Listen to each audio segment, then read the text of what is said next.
She had no idea she was about to lose her job for saving a woman worth more than the entire restaurant.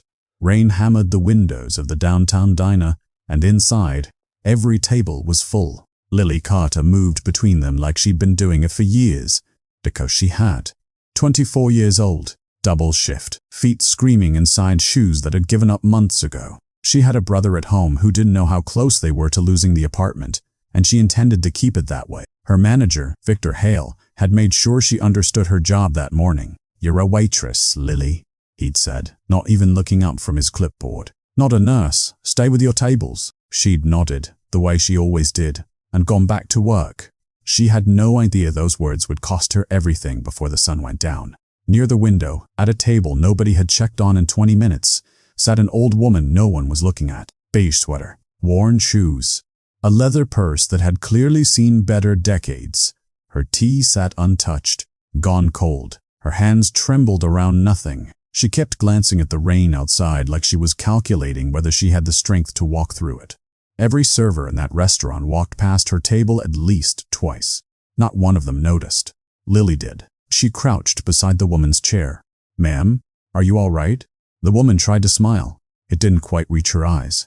"I think I walked farther than I should have today." When she tried to stand to prove she was fine, her knees buckled completely. Lily caught her before she hit the floor, and in that half second, holding a stranger's full weight against her own exhausted body, Lily made a decision she didn't even realize she was making. She wasn't leaving this woman alone. Not for 3 tables. Not for Victor. Not for anyone. She got her water. She asked her name. "Margaret," the old woman whispered. Lily asked if there was someone she could call. Margaret shook her head. Too fast. Like the question scared her more than being alone did. That was when Lily understood. Nobody was coming for this woman. Not tonight. So she made the only choice that made sense to her. She helped Margaret to her feet, wrapped an arm around her, and started walking her toward the door, straight past Victor, who had just stepped out of the kitchen and watched the whole thing happen in real time. His face went the color of the storm outside. Outside, the rain hit harder than either of them expected. Margaret made it 4 steps before her legs gave out completely. Lily didn't hesitate. She turned around, dropped down, and offered her back. "I can manage," Margaret said, mortified. "No, you can't," Lily said gently.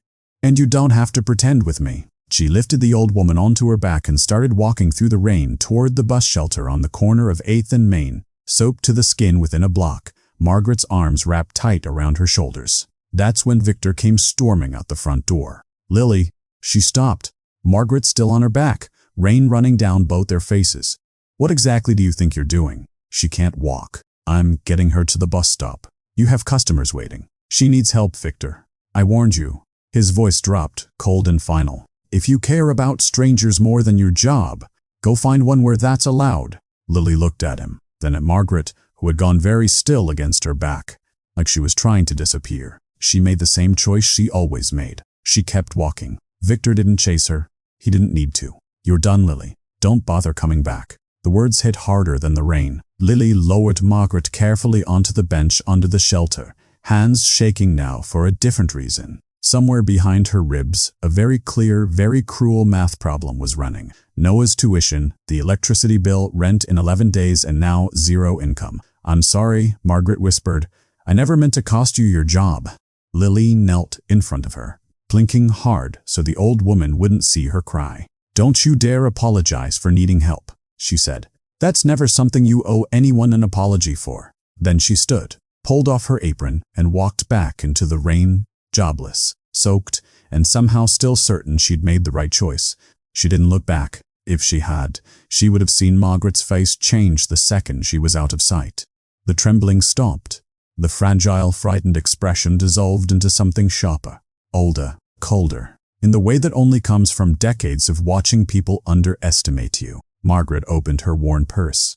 Inside, beneath a folded handkerchief, was a phone that cost more than everything in Lily's apartment combined. She dialed a number she rarely used. "It's me," she said quietly. "I need you to find a girl. Her name is Lily Carter. Find out everything, where she lives, who she takes care of, what she's lost tonight because of me." A pause. "And when you're done," Margaret said, watching the empty street where Lily had disappeared into the rain, Tell my son I'm ready to come home.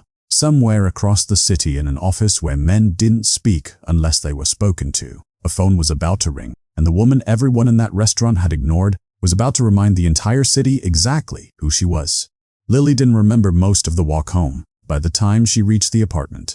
Her uniform was soaked through and her hands had gone numb. From the rain or the shock, she couldn't tell anymore. Noah was at the kitchen table when she walked in, a textbook open in front of him that he clearly hadn't been reading. He looked up once and knew. What happened? Nothing happened. Lily forced a smile, peeling off her wet cardigan like it was any other night. They just cut my hours. It's fine. Noah's eyes narrowed. 19 years old, but he'd learned to read her better than anyone. Lily. I said it's fine, Noah. He didn't push. He never did.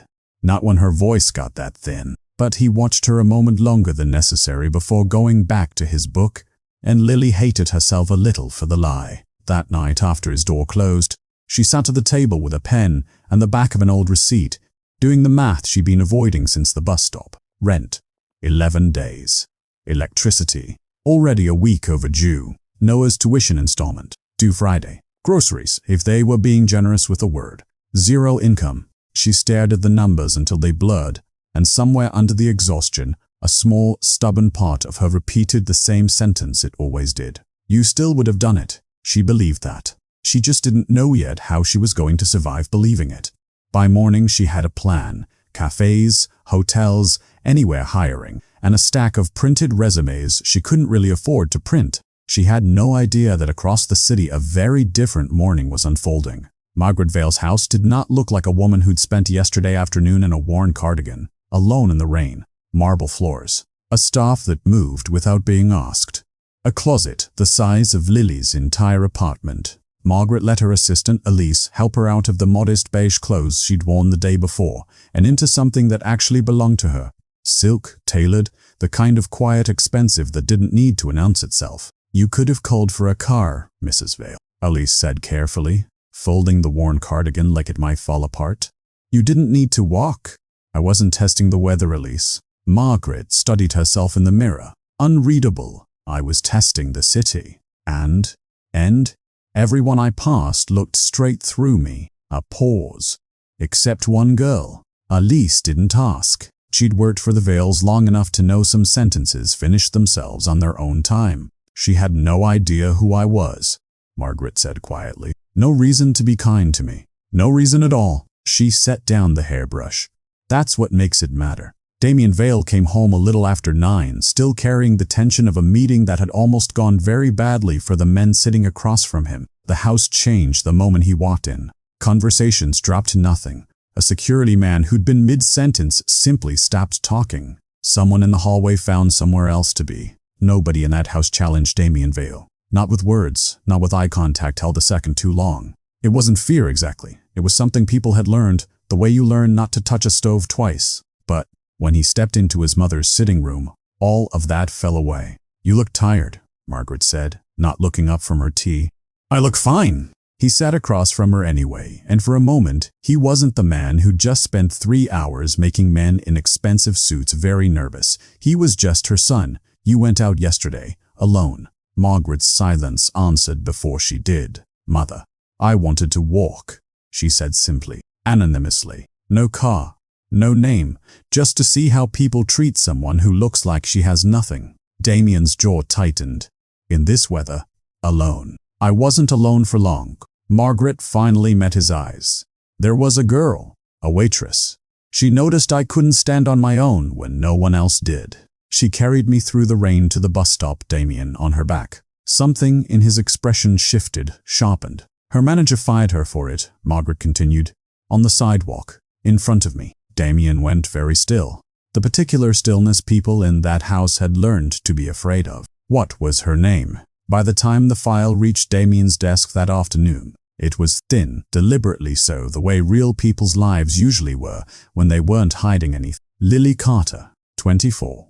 No criminal record. Supports a younger brother, Noah, 19, currently in school. Works near constant double shifts. Minimal savings. No family wealth, no connections. He read it twice. Did not request compensation from Margaret Vale. Did not request the manager be reprimanded. Left the scene without incident. That last line was the one he kept returning to. Most people who found out whose mother they'd helped would have asked for something before the conversation was even finished. Money, a job, leverage. Lily Carter had simply walked away and gone home to lie to her brother about why she was suddenly unemployed. Damien closed the file. Get the car, he said. Now, Lily was sitting on the curb outside a grocery store, counting the last of her cash for the second time that day, as if recounting it might somehow change the total, when a black Mercedes eased to a stop directly in front of her. She looked up, already cautious. Cars like that didn't stop on this street for people like her. The rear door opened, and a man stepped out in a gray suit that looked like it cost more than a year of her rent. His expression unreadable, controlled, cold in a way that made her stomach tighten on instinct. Before she could stand, a second car pulled up behind the first. Margaret stepped out of it. Lily's breath caught. You? Lily, Margaret said gently, walking toward her as if the last 24 hours hadn't happened at all. This is my son, Damien. The man studied her for a long moment, and Lily made herself hold his gaze, even though every instinct told her not to. You carried my mother through the rain, Damien said. It wasn't a question. Yes. You lost your job because of it. Yes. Why didn't you just leave her? Lily's chin lifted, fear or no fear, because nobody else was going to. Damien looked at her a bead longer, something unreadable passing behind his eyes. Margaret stepped closer, resting a hand on Lily's arm. He's my son, she said quietly. Lily's stomach dropped. The frail, forgotten old woman she'd carried through the rain, the woman everyone in that restaurant had looked straight through, was the mother of one of the most feared men in the city. Before she could find her voice, Damien turned away from her entirely, his gaze fixed on the restaurant down the block. What was the manager's name? No. The word came out of Lily before she'd even fully processed the question in Damien's eyes. He turned back to her, brow lifting slightly. You haven't heard what I'm offering to do to him. I don't need to. Lily shook her head, rain still dripping from her hair. Whatever it is, don't. He fired you on the street, in front of my mother. He was cruel to me, Lily said. That doesn't mean I get to be cruel back. That's not who I want to be. Damien studied her the way he studied everything that didn't behave the way he expected it to. Margaret's hand tightened gently on Lily's arm, something soft moving behind her eyes. You see, Damien, she said quietly. This is exactly what I meant. Damien said nothing, but something in his expression had shifted. The calculation of a man used to people asking him for exactly the opposite of what Lily had just asked for. Then let me do something, he said finally. You lost your income because of my mother. I won't leave that as it is. He named a number. Lily actually laughed, short and disbelieving. Absolutely not. It's a fraction of what it's more than I've ever had in my life. And I'm not taking it from a man I met 10 minutes ago. Damien's jaw tightened, unused to refusal in any denomination. Then work for me, he said. For my mother specifically. A position, a salary, something real. Lily's guard went straight back up. So this is charity with better paperwork. It's not charity. Margaret cut in before Damien could answer. Damien, tell her. He hesitated. A rare thing, Lily was beginning to realize. My mother is often alone, he said finally, quieter. More than she should be. She needs someone she trusts near her. Someone who isn't near her because of what my name is worth. His eyes met Lily's. You already qualify. You did that before you knew who she was. Lily looked at Margaret, who was watching her with something that looked almost like hope. Please, Margaret said simply, not for him, for me. That was the sentence that undid her. Okay, Lily said quietly. Okay, yes. No one noticed the change within a day. You got a job. Just like that.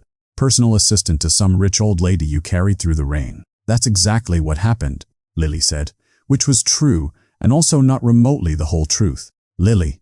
Noah set down his fork. Who are these people?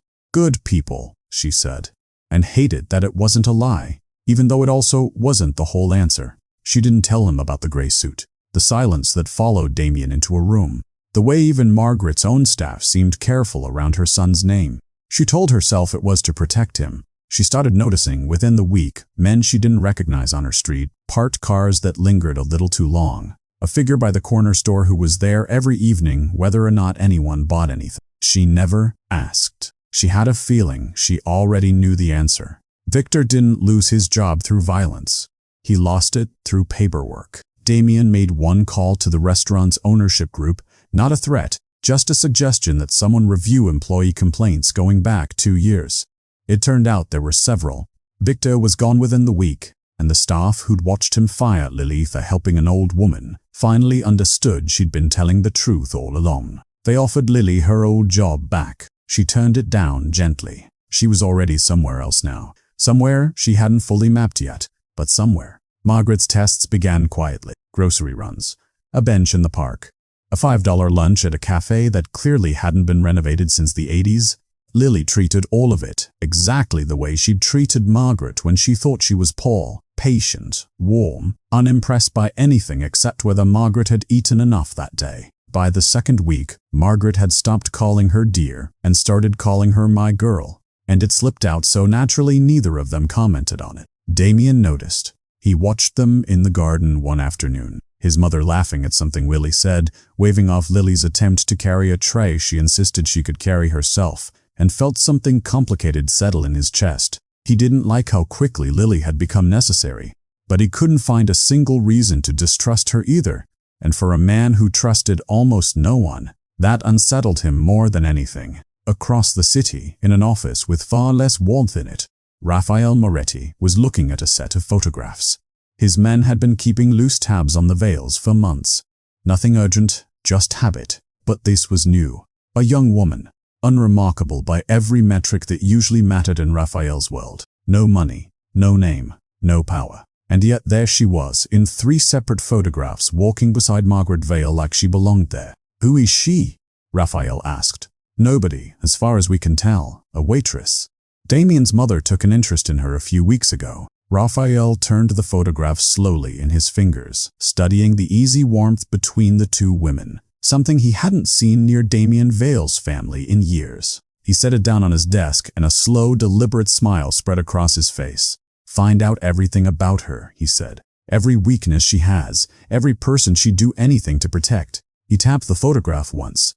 If she's important to Vale's mother, he said, she's important to Vale. By the 3rd week, Lily wasn't just accompanying Margaret through her days, she was woven into them. They read together in the mornings. Margaret taught her which teas she actually liked versus which ones she drank out of habit. Lily taught her, without meaning to, how to laugh at something small in the middle of an otherwise heavy day. It was during one of those quiet afternoons, sunlight cutting through the garden windows, that Margaret finally told her about Damien's father. He was not a kind man, Margaret said simply, turning her cup slowly in her hands. Dangerous. Absent when it suited him, present when it didn't. I spent Damien's whole childhood trying to keep him far enough from that world that he'd never have to understand it. But he did, Lily said quietly. He did. Margaret's eyes went distant. He watched men come to our door when he was barely old enough to understand what fear looked like on my face. And somewhere in that boy's mind, he decided the only way to protect me, to protect us, was to become someone even those men would be afraid of. So he became this, Lily said. Not a question. He became this. Margaret agreed. To save me. And I have never once been able to tell him it worked too well. Lily sat with that for a long moment, understanding, for the first time, that the cold, controlled man in the grey suit hadn't been born that way. He built it, piece by piece, out of fear for the one person he loved. Damien noticed the closeness before anyone said a word about it. He'd come home to find them in the garden more evenings than not. His mother's laugh carrying down the hall in a way he hadn't heard in years. It should have pleased him. Instead, it made something in his chest tighten every time he saw how much Lily had come to matter. Not just to Margaret, but, quietly, to him too, which was exactly why he found himself standing in the doorway one evening, informing Lily that she'd be riding with security from now on, not walking. That's not a request, he added when she opened her mouth. It sounded like an order, Lily said flatly. It is one. I don't work for you, Damien. I work for your mother. You're in this house every day. That doesn't make me something you get to control. Her voice stayed even, but there was steel underneath it. Protecting someone and deciding everything for them are the same thing. You don't get to do both. Damien stared at her, genuinely thrown. Nobody spoke to him that way. Not as men, not as enemies, not anyone who valued their standing in his world. He didn't have a response ready. It unsettled him more than he wanted to admit. Noah found out by accident. A name mentioned on a call Lily thought she'd ended. Half a sentence about Mr. Vale's driver slipping through before she caught herself. He searched the name that night. By morning, his face had gone pale in a way Lily hadn't seen since their parents died. Lily, do you know who you're working for? Noah. Damien Vale. He turned his laptop toward her. Article after article stacked in the search results. Words like organized crime, federal interest, unconfirmed ties. This isn't some rich old lady you're helping. This is a criminal family. Margaret is kind to Noah. She has never once made me feel unsafe. Neither has Damien. That's how it starts, Noah said, quieter now, scared instead of angry. Dangerous people don't stop being dangerous because they're polite to you. Please be careful. Lily promised him she would. She didn't tell him how much she'd already started to mean it, or how uneasy the promise made her feel to make. The first sign came a few days later. A gray sedan parked across from Margaret's house that Lily noticed twice in one afternoon, in slightly different spots, like whoever was inside was trying not to be noticing. She mentioned it to security almost as an afterthought. It wasn't an afterthought by evening. Damien's head of security confirmed the car had been circling the property for 4 days, and that the same vehicle had been seen twice near Lily's own apartment. Damien's reaction was immediate, and it was not calm. She's moving into a secured residence tonight. No, Lily said, before he'd even finished the sentence. This isn't a discussion. I have a brother, Damien. I have a life. I'm not disappearing into one of your properties because you're frightened. I'm not frightened, he said too fast. I'm careful. There's a difference. Then be careful without erasing me. It was Margaret who finally told her the rest. I need you to understand something, she said one evening, her voice unusually careful. My test of you, that day in the rain, it wasn't only about kindness. Lily waited. My son has learned his whole life that everyone wants something from him. Money, protection, proximity to power. He trusts almost no one, and I have watched it hollow him out for years. Margaret met her eyes. I wanted to find one person who would treat him honestly, who wouldn't perform for him. Lily's breath caught. You were testing him too, through me. I was hoping, Margaret corrected gently. There's a difference. Lily didn't know what to do with the weight of that. The idea that she might be, without ever choosing it, part of the thing trying to heal a man like Damien Vale. She found him later that night on the terrace, staring out at the city like it owed him an answer. Why do you keep standing this close to my family? He asked, without turning around. You understand what I am, what being near me makes you. Your mother isn't dangerous, Lily said, and I'm not afraid of what you think you are. You should be. Proximity to me makes you a target. That's simple fact. I became a target the moment I decided to help a frightened old woman nobody else was looking at, Lily said quietly. That happened before I knew your name. Damien finally turned to look at her, something unguarded flickering behind the control for just a second. Neither of them said anything else. They didn't need to. It was past midnight when the call came. A breach at the perimeter. Brief, deliberate, gone before security could respond. They found the envelope on the front step, addressed to no one but somehow meant for exactly one person. Inside was a single photograph. Noah, walking out of his school gates, caught mid-stride, entirely unaware he was being watched. No note, no threat spelled out in words. It didn't need one. Damien stared at the photograph for a long moment, understanding settling over him with a cold, precise clarity. Whoever had sent this hadn't come for Margaret. They hadn't come for him. They had found the one person in the entire world Lily would risk everything to protect, and they wanted her to know it. By sunrise, Noah was gone. Not gone in any way that frightened him. He thought it was a work thing of Lily's. A temporary arrangement, a house outside the city with good Wi-Fi and better security than he ever noticed. He didn't ask too many questions. He never did. Lily asked plenty. You moved my brother without telling me. I moved him to keep him alive, Damien said, not looking up from the reports in front of him. That wasn't your decision to make. It was the only decision that made sense. He's my responsibility, Damien, not yours. You don't get to rearrange my family because you're scared. That word landed exactly the way she meant it to. Damien's jaw tightened. I am not going to let an innocent 19-year-old die because of who I am, he said, low and controlled. Whatever you think of how I handled it, I will not apologize for keeping him safe. You don't get to protect people by taking away their choices, Lily said. I told you that once already. Neither of them backed down. The silence that followed was worse than the argument. It was Margaret who found her afterward, sitting on the terrace steps with her arms wrapped around her knees. He wasn't always like this, Margaret said quietly, settling beside her. I know his father was dangerous, Lily said. It's more than that. Margaret's eyes went distant, the way they did when she let herself remember. There were years after his father died when men came for me specifically, thinking a widow with a young son was an easy target. Damien watched me nearly disappear twice before he was 20. Lily's chest tightened. He didn't become this man out of ambition, Margaret said. He became him out of terror.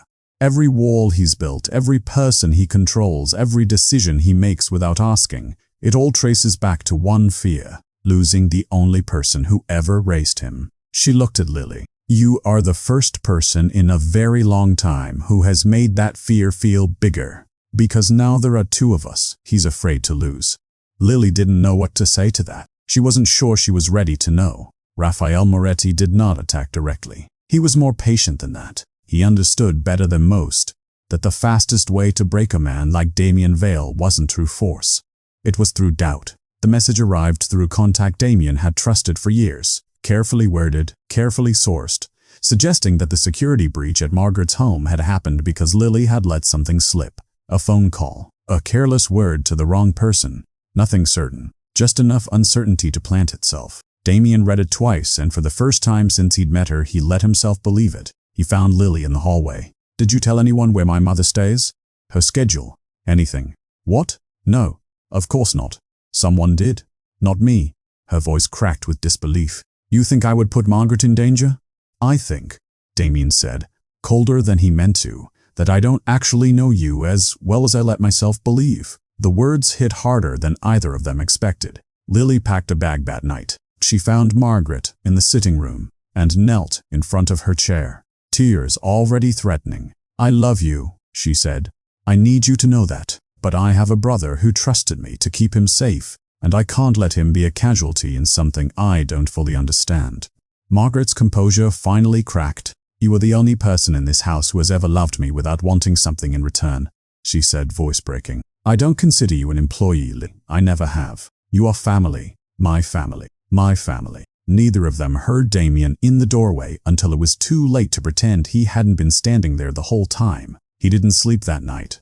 He went through the security logs himself, cross-referencing every point of access, every name that had touched Margaret's schedule in the last month. It took 4 hours to find it. One of his own men, someone who'd been with the organization for years, had been quietly feeding details to an outside contact. Not Lily. Never Lily. The information had come from inside his own house, dressed up to look like her mistake. Damien sat with that for a long time, something cold and furious settling in his chest.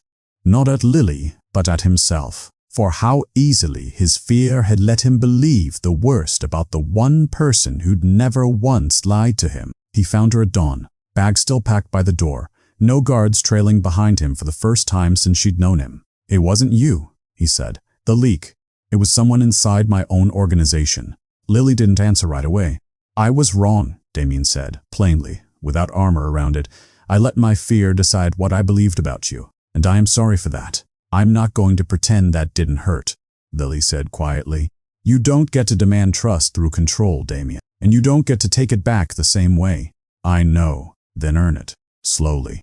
Like everyone else has to. He nodded, and for the first time he didn't argue. The call about Noah came 20 minutes later. 2 unfamiliar men had approached him outside the secure property, testing the perimeter, gone before security could close in. A warning, not yet an attack, but unmistakable in its intent. Lily's hands were shaking by the time Damien reached her. He's safe, Damien said immediately. My team got to him first. This isn't intimidation anymore, Lily said. This isn't intimidation anymore, Lily said. Damien's did too, a second later. A private line, one almost no one had. He answered it without a word. Raphael's voice came through, calm, almost pleasant. You protected your mother for 38 years, Damien. A pause, deliberate. Let's see what happens when you have 2 people to lose. The line went dead. Damien lowered the phone slowly, his gaze drifting across the room, to Margaret, steady in her chair, and to Lily, still trembling from the news about her brother. For the first time, the truth settled over him with total clarity. Raphael wasn't after his business, he was after his family. Damien didn't sleep. By the time the sun came up, he'd already gathered the only 4 people in his organization he trusted without reservation, spread a city map across the table, and started marking every property Raphael Moretti had ever touched. Lily walked in before he'd finished. "You're not sending us away," she said. "It wasn't a question. I was considering it." "Don't." She stepped closer to the table. "If you hide us somewhere, Raphael wins the only game he's actually trying to play. He's not after territory, Damien. He's trying to prove you can be broken through the people you love. Disappearing us just confirms it." Damien studied her for a long moment, the same way he had that first day on the sidewalk, except now it wasn't suspicion behind his eyes. It was something closer to respect. "Fine," he said, "but you stay close, every step." "That I can agree to." Margaret joined them a few minutes later, calm in a way that unsettled even Damien. "There's something you should both know about Raphael's family," she said, settling into a chair like she was discussing dinner plans instead of a war. "His father tried to use mine decades ago, before either of you were born. He miscalculated badly, and it cost him almost everything he'd built. Raphael has spent his whole life trying to finish what his father started." "You never told me this," Damien said. "You never needed to know it before," Margaret said simply. "Raphael is not reckless, but he is proud, and pride makes men predictable. He won't come at you directly. He'll try to make you feel like you're losing control first." Lily glanced at Damien. That was already happening. It was Lily, oddly, who noticed the pattern first. She sat with the surveillance photos Raphael's men had taken, the same ones that had once landed on his desk, and something about them nagged at her. "These were taken from the same 3 spots every time," she said slowly, spreading them across the table. "The bench outside the grocery store, the corner near Margaret's gate, the street outside Noah's school." She looked up. "That's not random surveillance. That's a routine. If they're watching from fixed points, they'll strike from one of them too." Damien leaned over the photos, and for the first time he wasn't looking at Lily like someone he had to protect.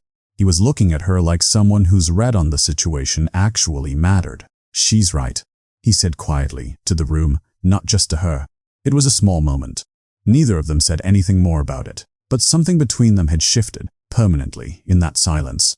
The meeting Raphael proposed was framed as a negotiation, a conversation between reasonable men, his message said, at a warehouse near the docks that Damien recognized immediately as a trap, dressed up as diplomacy. He went anyway, prepared, not blind.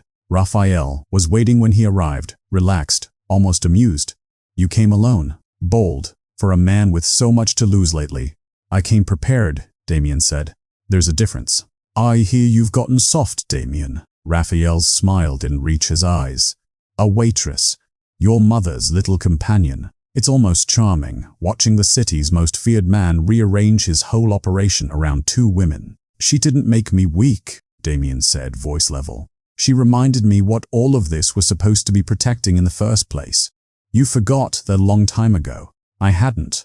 Until recently." Raphael's jaw tightened. It was a small crack, but Damien saw it. What Raphael hadn't planned for was Margaret. She stepped forward before either man could continue, unhurried, entirely unafraid. "Your father tried this once," she said, and Raphael's composure faltered for the first time. "He thought fear would make my family small enough to control. It didn't work then, and pride will make the same mistake work even worse for you." "You don't know anything about my plans," Raphael said, sharper now. "I know you'll overreach," Margaret said calmly. "You already have." Something in Raphael's confidence cracked visibly, just for a second. Enough for Damien to see it, and enough later for it to matter. The traitor was found that same night. A man who'd been with Damien for 6 years, quietly feeding information to Raphael in exchange for a promised seat at a bigger table once Damien was gone. He didn't deny it when Damien confronted him. There wasn't much point. "He offered you power," Damien said, "and you sold my family for it."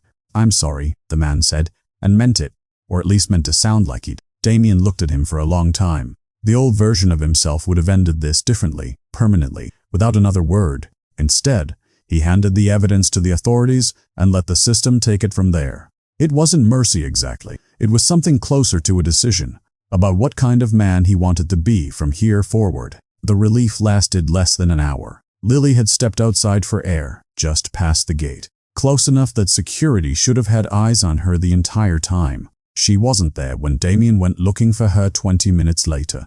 His phone buzzed before panic had even fully set in. One message. No name attached, none needed. You should have kept both eyes on what matters most, Damien. I have her.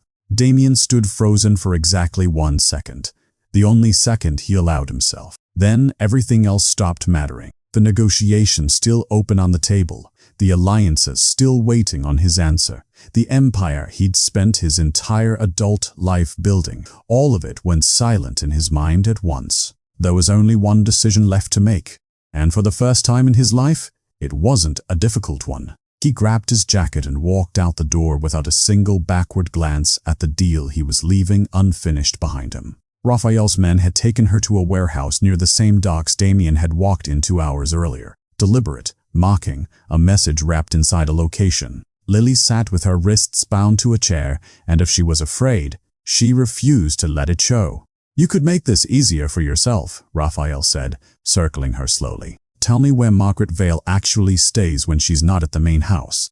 Her routines. Anything. No. You understand what Damien is, don't you? What he's done to get where he is. I understand exactly what he is, Lily said, steady. I also understand what he's never once done, to me or to his mother. He's dangerous to people who threaten what he loves. He has never been anything but careful with Margaret. Raphael's smile thinned.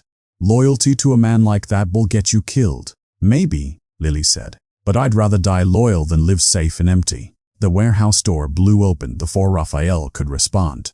Damien didn't come with an army. He came with exactly the people he trusted, and a folder of evidence that had taken his organization all night to assemble. Every payment, every betrayal, every promise Raphael had made to men who were by morning, no longer willing to keep it. You're finished, Raphael, Damien said, calm in a way that was somehow more frightening than anger would have been. Your own men know it. I made sure they saw everything before I walked in here. Raphael's confidence cracked visibly. You're bluffing. Check your phone. He did. And the silence that followed told Damien everything he needed to know. Allegiances shifting in real time. The ground moving out from under a man who had built his entire plan on fear holding steady just a little longer. Sirens were already closing in on the block, drawn by a tip Damien had made sure reached the right hands hours earlier. Raphael's empire didn't fall with violence. It fell the way Damien had learned over the last few weeks that real strength sometimes worked, quietly, completely, without a single shot fired. Damien crossed the room and cut Lily free himself. Outside, once she was safe, Damien finally let himself say what he hadn't found the words for since that night on the terrace. I'm sorry, he said again, for all of it. For thinking control was the same thing as protection. I know, Lily said quietly. I don't want you to be afraid of what I am. I don't need you to become harmless, Damien. She met his eyes. I need you to stop believing fear is the only way to keep the people you love safe. There are other ways. I've been trying to show you that since the day we met. Damien nodded slowly, something in him finally settling into place. I want to learn them, he said. With you, if you'll let me. She didn't answer with words. She didn't need to. Margaret was waiting when they returned, and the moment she saw Lily, whole and unharmed, she crossed the room faster than a woman her age had any business moving, and pulled her into her arms. You gave me something money could never buy, Margaret said, her voice thick. You made me feel like an ordinary woman again, even for one afternoon. Nobody has done that for me in years. Damien watched them, his mother and the waitress who'd carried her through the rain, and understood fully now what his mother had been trying to give him all along. He turned to the room, to the people who worked for him, to anyone still listening. Anyone who hurts her is hurting my family, he said, and there was no ambiguity in it. Then, with Margaret standing beside Lily, hand resting gently on her shoulder, Damien said the words that would follow Lily for the rest of her life. She protected my mother when she thought she was nobody. From today, everyone will understand she is family. Damien offered her money again in the weeks that followed. Security, comfort, anything she needed for the rest of her life handed to her without condition. Lily turned most of it down. the same way she always had. What she accepted was smaller, and entirely her own. Enough to open a modest restaurant on a quiet corner not far from where she used to work. Double shifts for a man who'd never once looked at his customers the way Lily had looked at Margaret. She built the whole place around one rule, painted simply above the door. Nobody who walks in here is invisible. Noah finished school that year. Safe, steady, finally free to be 19 without carrying half his sister's worry on his shoulders too. Margaret became a regular, not out of obligation, but because it was the one place in the city where nobody treated her like Damien Vale's mother. Just Margaret, at her usual table with her usual tea, finally getting to drink it while it was still warm. Damien came less often, and always awkwardly. Too tall, too sharp-suited for the small tables, still commanding silence from every room he entered out of old habit. Lily never let it last. "Sit down and eat," she'd say, sliding a plate in front of him like he was any other regular. And the most feared man in the city would sit and eat, and, for a little while, just be someone's. It was raining the afternoon. Everything came full circle. Lily was outside sweeping the front step when she saw an elderly woman across the street, struggling under the weight of 2 grocery bags, umbrella tipping dangerously in the wind. She didn't think. She never had. She crossed the street, took the bags without asking, and walked the woman the rest of the way home, soaked through by the time she made it back. Exactly the way she'd been that first rainy afternoon so long ago. From the doorway of the restaurant, Margaret watched her go, Damien standing quietly beside her. "She hasn't changed at all," Margaret said softly, smiling. "No," Damien agreed. "She hasn't." That was the whole point, Margaret thought. Lily had helped her before she knew her name, her wealth, or the empire that came with it. That single, unremarkable act of kindness, the kind the world rarely noticed and almost never rewarded, had built something none of Damien's money ever could. A family neither of them had known they were missing. Lily stood beneath the restaurant's awning that evening, rain falling soft and steady over the street, watching the same kind of gray afternoon that had once cost her everything. She thought about that day often. The firing, the walk home in the rain, the fear of telling Noah the truth. For a long time, she had believed that day had ruined her life. Standing here now, with everyone she loved gathered just behind her, she finally understood. It hadn't ruined anything. It was the day her real life began.